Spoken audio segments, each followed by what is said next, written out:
আসসালামু আলাইকুম। এটিএন বাংলা সংবাদে সবাইকে স্বাগত জানাচ্ছি। আমি নাইম ফাথর মুবিন। শুরুতেই বিআরবি কেবল সংবাদ শিরোনাম। দখল, চাঁদাবাজি সহ নেতাকর্মীদের অপকর্ম কঠোরভাবে দমনের ঘোষণা বিএনপির হাইকমান্ডের। প্রায় ১০০ জনের বিরুদ্ধে শাস্তিমূলক নানা ব্যবস্থা। আইন সংস্কার করেই গ্রহণযোগ্য নির্বাচন কমিশন গঠনের তাগিদ রাজনৈতিক বিশ্লেষকদের। ইসিকে ঢালাওভাবে দায়মুক্তি না দেওয়ার সুপারিশ।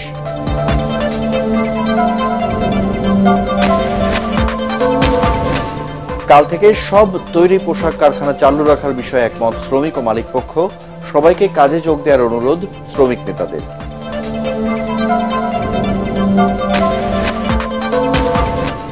এবং নতুন বাংলাদেশে বদলে গেছে শাহজালাল আন্তর্জাতিক বিমানবন্দরের যাত্রী সেবা। বন্ধ হয়েছে হয়রানি। বিশ্বমানের সেবা নিশ্চিতের অঙ্গীকার। শুনছেন বিআরবি কেবল সংবাদ শিরোনাম। এবারে বিস্তারিত। দখলদারিত্ব, চাঁদাবাজি সহ দলীয় শৃঙ্খলা বিরোধী যে কোনো কর্মকাণ্ড এবার কঠোরভাবে দমনের ঘোষণা দিয়েছে বিএনপি। শেখ হাসিনার পতনের পর এরই মধ্যে বিভিন্ন অভিযোগে প্রায় ১০০ নেতাকর্মীকে বহিষ্কার, শোকজ সহ নানান শাস্তিমূলক ব্যবস্থা নিয়েছে দলটির হাইকমান্ড। শীর্ষ থেকে শুরু করে তৃণমূল পর্যায়ের নেতারা বলছেন, স্বৈরাচার মুক্ত বাংলাদেশে বিএনপিকে ঘিরে জনগণের যে আকাঙ্ক্ষা তা কোনোভাবেই ভুলুণ্ঠিত হতে দেওয়া যাবে না। মইনুল হাসানের বিশেষ রিপোর্ট।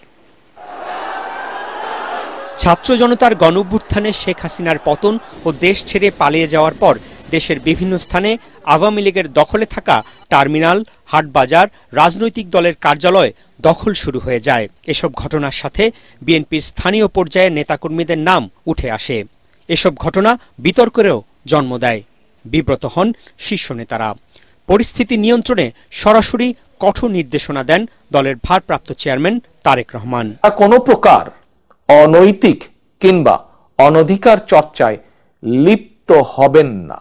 প্রতিটি নেতা কর্মী, সমর্থক, শুভাকাঙ্ক্ষীকে মনে রাখতে হবে, জনগণ বিএনপিকে বিশ্বাস করে।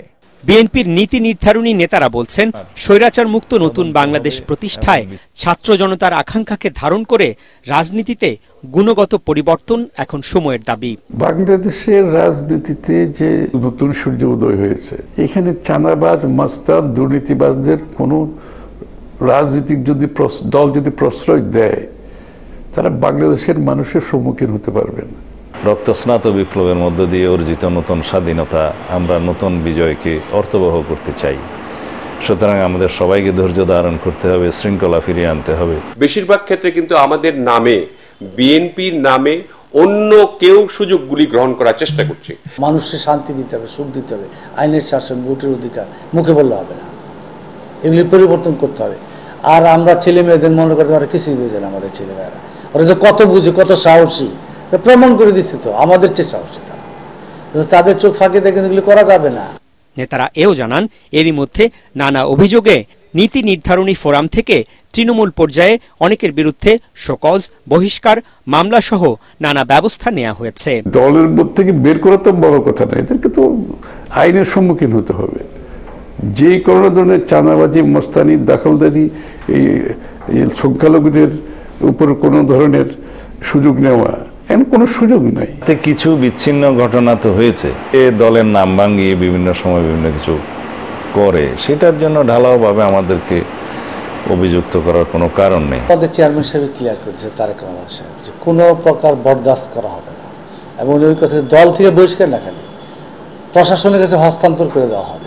এটিএন বাংলাকে বিএনপি নেতারা আরো বলেন, আওয়ামী লীগের আমলে হামলা, মামলা সহ অবর্ণনীয় নির্যাতনের শিকার হলেও কোনোভাবেই আইন নিজ হাতে তুলে নেওয়া যাবে না।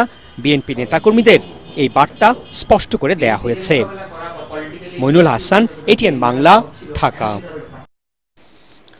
আইন সংস্কার করে গ্রহণযোগ্য নতুন নির্বাচন কমিশন গঠনের তাগিদ দিয়েছেন রাষ্ট্রবিজ্ঞানী ও রাজনৈতিক বিশ্লেষকরা। তারা বলছেন, বর্তমান আইনের ত্রুটি চিহ্নিত করে সিইসি ও ৪ নির্বাচন কমিশনের নিয়োগে উপযোগী আইনি কাঠামো দরকার। একই সাথে নির্বাচন কমিশনকে ঢালাওভাবে দায়মুক্তি না দিয়ে তা আইনে সুস্পষ্ট করার সুপারিশ করেন তারা। বিস্তারিত জানাচ্ছেন একরামুল হক সায়েম। শেখ হাসিনার নেতৃত্বে আওয়ামী লীগ 2009 সালে দ্বিতীয়বার ক্ষমতায় আসার পর টানা 3 সংসদ নির্বাচন ছিল চরম প্রশ্নবিদ্ধ। নির্বাচন কমিশন গঠন নিয়েও ছিল বিতর্ক। এতে করে পুরো নির্বাচনী ব্যবস্থার প্রতি অনাস্থা তৈরি হয় জনমনে। সবশেষ ছাত্র জনতার গণ অভ্যুত্থানের 1 মাসের মাথায় বিতর্কিত দ্বাদশ জাতীয় সংসদ নির্বাচনের দায় না নিয়েই পদত্যাগ করেন কাজী হাবিবুল আউয়াল কমিশন। এখন অন্তর্বর্তীকালীন সরকার কোন প্রক্রিয়ায় সাংবিধানিক এসব পদে নিয়োগ দেবেন তা নিয়ে চলছে আলোচনা। সার্চ কমিটির মাধ্যমে সিইসি ও নির্বাচন কমিশনার নিয়োগ আইন সংসদে পাশ হয় 2022 সালে।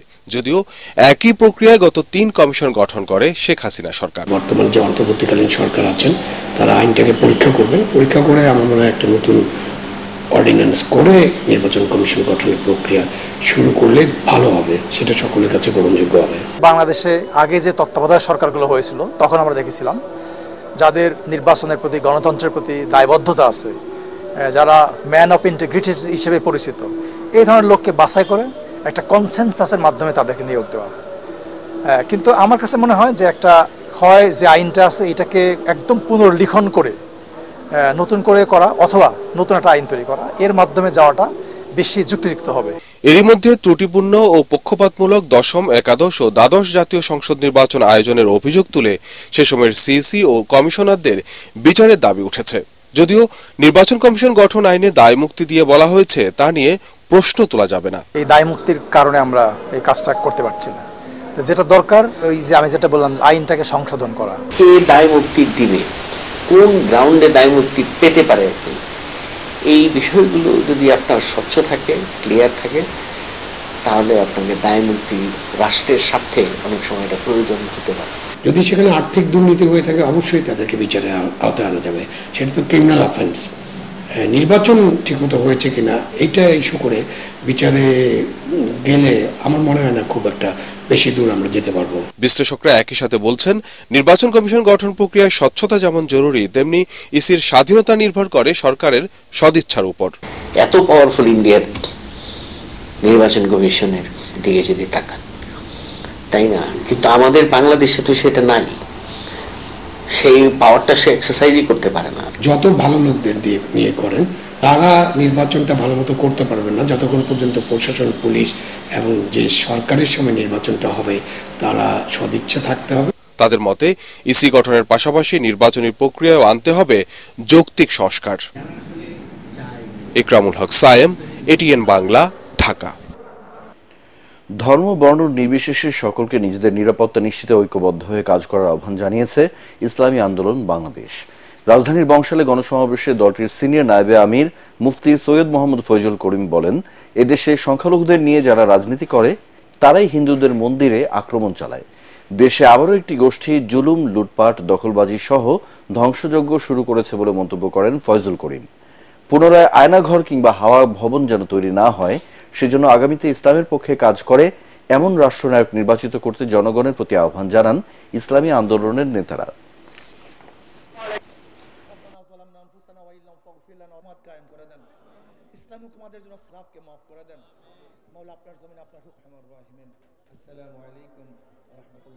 হিন্দুদেরকে নিয়ে, সংখ্যালঘুদেরকে নিয়ে যারা রাজনীতি করে তারাই তাদের মন্দির আক্রমণ করে, প্রতিমার উপর আক্রমণ করে। কেন মুসলমান, খাঁটি মুসলমান হিন্দুদের প্রতিমার উপরে আক্রমণ করতে পারে না। একদল ফ্যাসিবাদ, দখলদার, লুটেরারা আবার দেশকে লুট করার চক্রান্ত করতেছে, জুলুম করতেছে, অত্যাচার করতেছে, অবিচার করতেছে।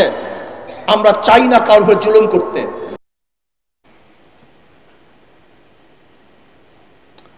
আগামীকাল থেকে সব তৈরি পোশাক কারখানা চালু রাখার বিষয়ে একমত হয়েছেন শ্রমিক ও মালিক পক্ষ। সন্ধ্যায় রাজধানীর উত্তরায় বিজেএমইএ ভবনে মতবিনিময় সভা শেষে সবাইকে কাজে যোগ দেওয়ার অনুরোধ জানান গার্মেন্টস শ্রমিক নেতৃবৃন্দ। এ সময় বিজেএমইএ সভাপতি খন্দকার রফিকুল ইসলাম বলেন, আলোচনার মাধ্যমে সব সমস্যার সমাধান করা হবে। হুমায়ুন চিশতি রিপোর্ট। এই অবস্থায় শুক্রবার সন্ধ্যায় শ্রমিক নেতাদের নিয়ে আলোচনায় বসে তৈরি পোশাক কারখানা মালিকদের সংগঠন বিজেএমইএ। আলোচনা শেষে ব্রিফিংয়ে নিজেদের বিভিন্ন দাবির কথা তুলে ধরেন শ্রমিক নেতারা। সবাইকে কাজে যোগ দেওয়ার অনুরোধ জানান তারা। গার্মেন্টস শ্রমিকদের জীবনযাত্রার মান আসলেই কম এবং সেটাকে কিভাবে বাড়ানো যায় সেই জন্য বিজিএমএ এখন থেকে আমরা সহ ঐক্যবদ্ধভাবে সরকারের কাছে কিভাবে রেশনিং ব্যবস্থাটা চালু করা যায় আমরা একসাথে সেটার জন্য কাজ করব। অতীতে আপনারা দেখেছেন যে আমাদের অনেকের চাকরি চলে গেছে, কারখানা বন্ধ হয়ে গেছে এবং আমরাই কিন্তু ক্ষতিগ্রস্ত হচ্ছি। এ সময় বিজিএমএ সভাপতি বলেন, গত 1 বছরে 60 থেকে 70টি কারখানা বন্ধ হয়ে গেছে। বিদ্যুৎ সমস্যায় ব্যয় বেড়েছে। শ্রমিকদের দাবি পূরণের আশ্বাস দেন তিনি। যেখানে জেনারেটর 2 ঘন্টার সাপোর্টে চলার কথা ছিল, সেইখানে জেনারেটর চলে 10 ঘন্টা, 2 ঘন্টা ইলেকট্রিসিটি থাকে। এই জন্য আমাদের শিল্প আমরা যতই বলি খুবই ডিফিকাল্ট সিচুয়েশনে আছে। সবাই কিন্তু বলেছে আগে ইন্ডাস্ট্রিকে চালু রাখতে হবে, চালু রাখার পরে এক টেবিলে বসে একটা আলোচনার মাধ্যমে কিছু সমস্যা হয়তো খুবই দ্রুত সমাধান করা যাবে, কিছু সমস্যা লং টার্ম, কিছু সমস্যা আরো সময় লাগবে। আর্থিক সংকটে পড়া কারখানাগুলোকে সহায়তার আহ্বান জানান বিজিএমএ সভাপতি। হুমায়ুন চিস্তি, এটিএন বাংলা, ঢাকা। দেশের গার্মেন্টস শিল্পকে গ্রাস করতে পার্শ্ববর্তী দেশ ভারত নানা ধরনের ষড়যন্ত্র করছে বলে অভিযোগ করেছেন জাতীয় শ্রমিক ঐক্যের সভাপতি ফয়েজ হোসেন। ষড়যন্ত্র প্রতিরোধে সর্বাত্মক ঐক্য গড়ে তোলার আহ্বান জানান তিনি। ঢাকা রিপোর্টার্স ইউনিটিতে গার্মেন্টস শিল্পে উদ্ভূত পরিস্থিতি নিয়ে সংবাদ সম্মেলনে এই শ্রমিক নেতা বলেন, যারা গার্মেন্টস বন্ধ করার পায়তারা করছেন তারা কেউ শ্রমিক নয়। তিনি আরো বলেন, ছাত্র জনতার আন্দোলনে স্বৈরাচারের পতন ঘটলেও মানুষের চিন্তার অবস্থান এখনো বদলায়নি। সংবাদ সম্মেলনে শ্রমিকদের ন্যায্য মজুরি ও দ্রুত বকেয়া বেতন পরিশোধের দাবিও জানান তিনি। এই যে গার্মেন্টস সেক্টরে যে আপনার হাফ প্যান্ট পরা বাহিনী কয়েকটা 20টা গার্মেন্টস কারখানা বন্ধ করে দিয়ে পুরো গাজীপুরের কারখানাগুলি বন্ধ করে দিল, ওষুধ কারখানাগুলি বন্ধ করে দিল, প্রায় 19টা ওষুধ কারখানা বন্ধ। এগুলোর পিছনে প্রতিক্রিয়ার একটা বড় ধরনের হাত আছে। যে সকল লোককে গার্মেন্টস কারখানা বন্ধ করতে দেখেছে তারা প্রকৃত অর্থে শ্রমিক নয়। ছাত্র জনতার গণ অভ্যুত্থানের পর নতুন বাংলাদেশে পরিবর্তনের ছোঁয়া লেগেছে হযরত শাহজালাল আন্তর্জাতিক বিমানবন্দরে। মাত্র 18 মিনিটে মিলছে যাত্রীদের লাগেজ, নেই কোনো হয়রানি, সচল হয়েছে গ্রাহক সেবা, ফ্রি ওয়াইফাই ও বিনামূল্যে টেলিফোন সুবিধা। বিমানবন্দর পরিচালনার দায়িত্বে থাকা সিভিল এভিয়েশন কর্তৃপক্ষ বলছেন, যাত্রীদের স্মার্ট ও আন্তর্জাতিক মানের সেবা নিশ্চিতে কাজ করছেন তারা। সজল বর্মনের ক্যামেরায় তরিক ইসলামের রিপোর্ট। আগে যে যখন আমি এর ভিতরে ঢুকলি কোনো সহযোগিতা বলে একটা কার কাছে যে কোনো জায়গায় গেলে কোনো সহযোগিতা পেতাম না, খুব খারাপ আচরণ করতো, এখন সেটা ভালো। সাতক্ষীরার মিজানুর রহমান কুয়েতে যাওয়ার উদ্দেশ্যে এসেছেন হযরত শাহজালাল আন্তর্জাতিক বিমানবন্দরে। মাসখানেক আগেও এয়ারপোর্টে এলে নানা হয়রানির শিকার হতেন যাত্রীরা। ছাত্র জনতার গণ অভ্যুত্থানের পর বদলে যাওয়া বিমানবন্দরে অবসান হয়েছে সব ভোগান্তি। যাত্রী সেবার এমন পরিবর্তনে খুশি যাত্রীরা। দেশের মানুষ দেশে আসার পর যদি হয়রানিমূলক বিষয়গুলো যেগুলো থাকে আর কি, এগুলো যদি আমরা হয়রানিমূলক হয়ে যাই তখন তো আমার কাছে অনেক কষ্ট লাগবে। ফ্রি টেলিফোন, ওয়াইফাই ও কল সেন্টার সুবিধাও পাচ্ছেন যাত্রীরা। বিনা খরচে এমন সেবা পেয়ে সন্তুষ্ট প্রবাসীরা। কথা বলা চোখে পানি এসে গেছে, এটা আগে কখনো পাইনি এই সুবিধাটা, আলহামদুলিল্লাহ। বিদেশ থেকেই জানতাম যে এখন এয়ারপোর্টে গেলে ফোন করার ব্যবস্থা আছে, তো আমি এখন এখানে এসে কথা বলবো। বিমানবন্দরের নিরাপত্তা ও যাত্রী সেবা নিশ্চিতে 4 শিফটে বিভিন্ন বাহিনীর পাশাপাশি বিমান বাহিনীর 800 সদস্য কাজ করছে বলে জানান বিমানবন্দরের দায়িত্বে থাকা নির্বাহী পরিচালক। জানান নিরবিচ্ছিন্ন সেবা প্রাপ্তির কথা। আমরা চেষ্টা করছি বিমানটি ল্যান্ড করার পরে চকসন হওয়ার পরে 18 মিনিটের মধ্যেই যেন তাদের প্রথম লাগেজটা তারা পেয়ে যান এবং উইদিন অ্যান আওয়ার যেন সম্পূর্ণ লাগেজটা পেয়ে যান। এভাবে প্রত্যেকটি জায়গায় আমরা চেষ্টা করছি আমাদের সম্মানিত যাত্রীদের সর্বোচ্চ সুবিধাটা দেওয়ার জন্য। আন্তর্জাতিক সেবা নিশ্চিতে এই বিমানবন্দরকে ঘিরে নিজের পরিকল্পনা তুলে ধরেন নতুন নিয়োগ পাওয়া সিভিল এভিয়েশনের চেয়ারম্যান। প্রত্যেকের জায়গা থেকে তার বেস্টটা দেওয়ার চেষ্টা করেছে এবং আমরা কন্টিনিউয়াস সুপারভিশনের ভিতরে রেখেছি। Very very important. আপনি অনেক কিছু আছে, আইন কারণ আছে, আছে, ইমপ্লিমেন্টেশন যদি সঠিকভাবে না হয় তাহলে কিন্তু ফলটা পাওয়া যায়। শাহজালাল বিমানবন্দরে যাত্রী সেবায় সবচেয়ে বড় পরিবর্তন এসেছে লাগেজ প্রাপ্তিতে। আগে তো 2 ঘন্টার উপর লাগে যেত, এখন আলহামদুলিল্লাহ 1 ঘন্টা আগেই পাই গেছি। সর্বোচ্চ 20 থেকে 25 মিনিটের ভিতরে আমরা সবকিছু রেডি হয়ে গেছি। Earlier it was a total mess, total failure. Now the situation is far better. বিমান থেকে নামার মাত্র 18 মিনিটেই মিলছে লাগেজ। অনেক সময় লাগেজ আসলেও নেই যাত্রীর দেখা। বদলে যাওয়া বাংলাদেশের পরিবর্তনে ছোঁয়া লেগেছে হযরত শাহজালাল আন্তর্জাতিক বিমানবন্দরে। আগে যেখানে বিমানবন্দরে ল্যান্ড করার পর লাগেজ পেতে সময় লাগতো ঘন্টার পর ঘন্টা কিংবা কেটে যেত দিন, এখন তা সম্ভব হচ্ছে মাত্র কয়েক মিনিটেই। তাই তো যাত্রীদের চোখে মুখে এখন স্বস্তির প্রকাশ। তরিক ইসলাম, এটিএন বাংলা, হযরত শাহজালাল আন্তর্জাতিক বিমানবন্দর, ঢাকা। ছাত্র জনতার আন্দোলনে গণহত্যাকে একবিংশ শতাব্দীর সবচেয়ে নৃশংস হত্যাকাণ্ড বলে মন্তব্য করেছেন বিপ্লবী ওয়ার্কার্স পার্টির সাধারণ সম্পাদক সাইফুল হক। রাজধানীতে বিপ্লবী শ্রমিক সংহতির সম্মেলনে তিনি বলেন, গণ অভ্যুত্থানে ছাত্র জনতার পর সবচেয়ে বেশি হত্যার শিকার হয়েছে খেটে খাওয়া শ্রমজীবী মানুষ। যুদ্ধাপরাধীদের মতো এবারের গণহত্যার দৃষ্টান্তমূলক বিচার দাবি করেন তিনি। সেই সাথে অন্তর্বর্তী সরকারে তাদের কোনো প্রতিনিধি না থাকায় দুঃখ প্রকাশ করেন বিপ্লবী ওয়ার্কার্স পার্টির এই নেতা। নির্বাচন কমিশন সাংবিধানিক প্রতিষ্ঠান, এটা সরকারের কোনো অঙ্গ সংগঠন নয়, অথচ আপনারা সরকারের মানুষের ভোটাধিকারের বিরুদ্ধে দাঁড়িয়ে, গণতান্ত্রিক অধিকারের বিরুদ্ধে দাঁড়িয়ে নির্বাচন কেন্দ্রিক সরকারের নীল নকশা বাস্তবায়নের জন্য আউয়াল কমিশনও তারা ভূমিকা পালন করেছেন। ফলে অতীত আওয়ামী লীগ যেমন দায়ী, একই সাথে সদ্য বিদায়ী নির্বাচন কমিশনও তারা অস্বীকার করবার কোনো সুযোগ নেই। আওয়ামী লীগ সরকারের পতনের পর থেকে দেশের বিভিন্ন জেলায় সংখ্যালঘুদের উপর নির্যাতনের ঘটনায় 8টি দাবি পেশ করেছে বাংলাদেশ জাতীয় হিন্দু মহাজোট। ঢাকা বিশ্ববিদ্যালয় সাংবাদিক সমিতির কার্যালয়ে সংবাদ সম্মেলনে এসব দাবি জানানো হয়। সংখ্যালঘুদের নির্যাতনের ঘটনায় জড়িতদের আইনের আওতায় আনা, হতাহতদের ক্ষতিপূরণ দেয়া সহ বিভিন্ন শিক্ষা প্রতিষ্ঠানে জোর করে পদত্যাগ করানো হিন্দু শিক্ষকদের নিজ পদে ফিরিয়ে আনার দাবি করেন সংগঠনটি। ফার্স্ট সিকিউরিটি ইসলামী ব্যাংকের নবগঠিত পরিচালক পরিষদের প্রথম সভা ব্যাংকের চেয়ারম্যান মোহাম্মদ আব্দুল মান্নানের সভাপতিত্বে ব্যাংকের বোর্ড রুমে অনুষ্ঠিত হয়েছে। সভার শুরুতে ব্যাংকের চেয়ারম্যান নতুন পরিচালনা পরিষদ গঠনের পটভূমি তুলে ধরে দৃঢ় আশাবাদ প্রকাশ করেন যে দেশের ব্যাংকিং সেক্টরের উদ্ভূত পরিস্থিতি মোকাবেলা করে ফার্স্ট সিকিউরিটি ইসলামী ব্যাংক শীঘ্রই ঘুরে দাঁড়াবে এবং দেশের অর্থনীতি ও ব্যবসা বাণিজ্যে ইতিবাচক বলিষ্ঠ ভূমিকা রাখতে সক্ষম হবে। এ সময় তিনি আরো বলেন, বর্তমান পরিচালক পরিষদ ব্যাংকের 20 লাখের বেশি গ্রাহক সহ সকল স্টেক হোল্ডারের সঙ্গত স্বার্থ সমুন্নত করার লক্ষ্যে ইতিমধ্যে নিবিড়ভাবে কাজ শুরু করেছে।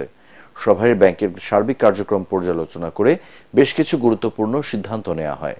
সভায় মোহাম্মদ আজিজুর রহমানকে ভাইস চেয়ারম্যান, মোহাম্মদ আব্দুল কুদ্দুসকে এক্সিকিউটিভ কমিটির চেয়ারম্যান, মোহাম্মদ সাইফুল আলমকে রিস্ক কমিটির চেয়ারম্যান এবং মোহাম্মদ রাগিব আহসানকে অডিট কমিটির চেয়ারম্যান করে বিভিন্ন কমিটি গঠন করা হয়। এ পর্যায়ে আল আরাফা ইসলামী ব্যাংক অর্থ সংবাদ।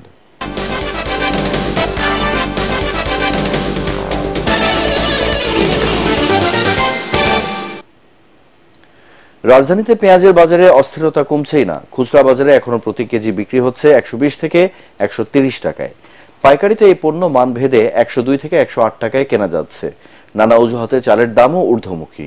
মোটা চালের দাম কেজিতে বেড়েছে 2 টাকা। টমেটো, গাজর আর কাঁচামরিচের কেজি 140 টাকার বেশি। রিপোর্ট করছেন আদ্দিন সজীব। ঢাকার পাইকারি বাজারগুলো পেঁয়াজে ভরপুর হলেও দামে সেঞ্চুরি হাঁকাচ্ছেন বিক্রেতারা। 120 থেকে 130 টাকা কেজি চাওয়া হচ্ছে ক্রেতাদের কাছ থেকে। অবশ্য মিশর থেকে আমদানি করা বড় মোটা পেঁয়াজ 85 টাকা কেজিতে মিলছে। এটা হলো অরিজিনাল দেশিটা, পাবনারটা। আবার এর মধ্যে আরো একটা পিস আছে আপনার 102 টাকা, ওটা হলো আপনার ফরিদপুরের। তো কেজি হিসাবে কিনতে 130 টাকা করে রাখে, এখন এনে তো কিছু কম পাইলাম, এই জন্য। ইন্ডিয়ান পিস তো দিচ্ছে না আমাদের, বর্তমানে আসতেছে হয়তো গোপনে আসে কিছু, তা অনেক দাম। এটা মিশরের পিস, এটার দাম ছিল আপনার 100 টাকা কেজি, এখন বর্তমান 80-85 এরকম বাজার।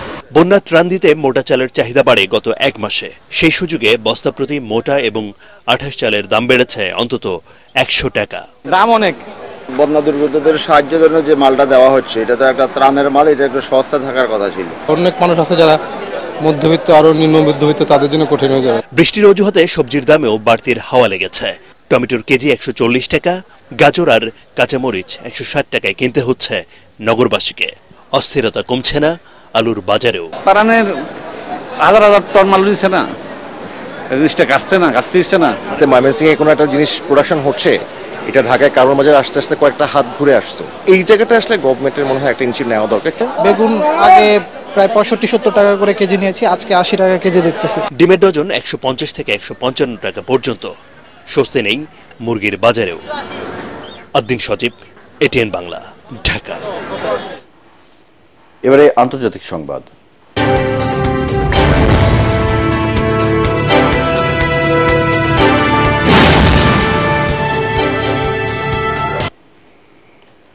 সাবেক প্রধানমন্ত্রী ইমরান খানকে সামরিক আইনের আওতায় বিচারের মুখোমুখি করা হতে পারে বলে জানিয়েছে পাকিস্তানের সেনাবাহিনী। দেশটির সেনাবাহিনীর মুখপাত্র লেফটেন্যান্ট জেনারেল আহমেদ শরীফ চৌধুরী সেনা সদর দপ্তরে আন্তর্বাহিনী জনসংযোগ আইএসপিআর কার্যালয়ে ব্রিফিংয়ে একথা বলেন। দীর্ঘদিন ধরে গুঞ্জন শোনা যাচ্ছে সামরিক আইনের আওতায় ইমরান খানকে বিচারের মুখোমুখি করা হতে পারে। আহমেদ শরীফ চৌধুরীর কথায় বিষয়টি আরও স্পষ্ট হল। ব্রিফিংয়ে ব্যক্তিগত ও রাজনৈতিক স্বার্থ সিদ্ধির জন্য সামরিক বাহিনীর সদস্যদের ব্যবহারকারীদের বিরুদ্ধে আইনি পদক্ষেপ নেওয়ার বিষয়ে সতর্ক করা হয়। ক্ষমতায় থাকতে সম্ভাব্য কোর্ট মার্শাল ঠেকাতে ইমরান খান ইসলামাবাদ হাইকোর্টের হস্তক্ষেপ চেয়েছিলেন। গত বছরের 9 মের সহিংসতার ঘটনায় সামরিক আইনে বিচারের মুখোমুখি হওয়ার আশঙ্কায় ইমরান খান ওই আবেদন করেন। এ ঘটনায় তার বিরুদ্ধে মামলা হয়েছে। এ পর্যায়ে পার্টেক্স খেলার খবর।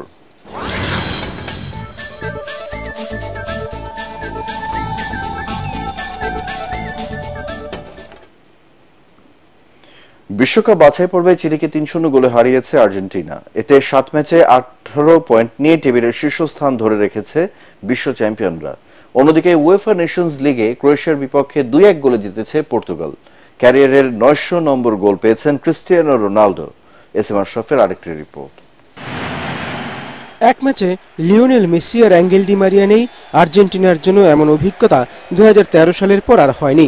তবে দুই কিংবদন্তিকে ছাড়াই লিওনেল স্ক্যালোনির দল মাঠ ছাড়ল হাসি মুখে। প্রথমার্ধ গোল শূন্য, দ্বিতীয়ার্ধের 3 মিনিটের মাথায় আর্জেন্টাইন শিবির উৎসবে মাতে। দেশের জার্সিতে 3 নম্বর গোল করেন অ্যালেক্সি ম্যাক এলিস্টার।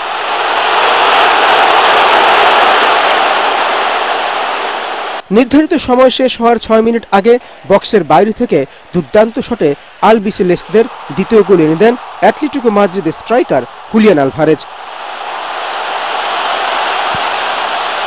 যোগ করা সময়ের 1 মিনিটে মেসির 10 নম্বর জার্সি পরে মাঠে নামা দীপালার পায়ে আসে তৃতীয় গোল।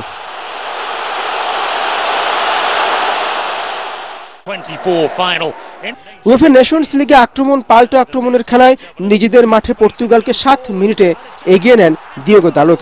যদিও তার আত্মঘাতী গোলেই ব্যবধান কমায় ক্রোয়েশিয়া, কিন্তু ক্রোয়েশিয়ার সমতায় ফেরার আগেই ইতিহাস সৃষ্টি করেন ক্রিস্টিয়ানো রোনালদো।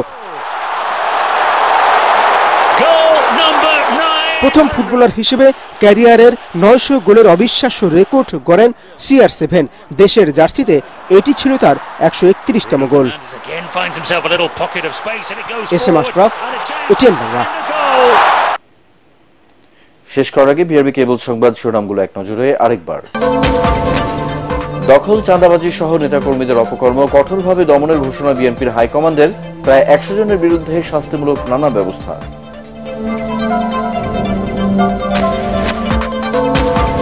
আইন সংস্কার করে গ্রহণযোগ্য নির্বাচন কমিশন গঠনের তাগিদ রাজনৈতিক বিশ্লেষকদের। ইসিকে ঢালাওভাবে দায়মুক্তি না দেওয়ার সুপারিশ।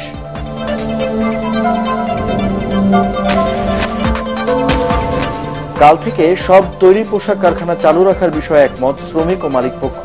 সবাইকে কাজে যোগ দেওয়ার অনুরোধ শ্রমিক নেতাদের।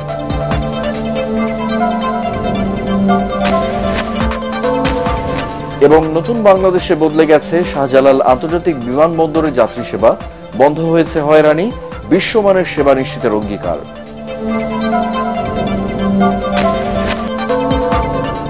পরবর্তী সংবাদ দেখার আমন্ত্রণ জানিয়ে এখনকার মতো শেষ করছি।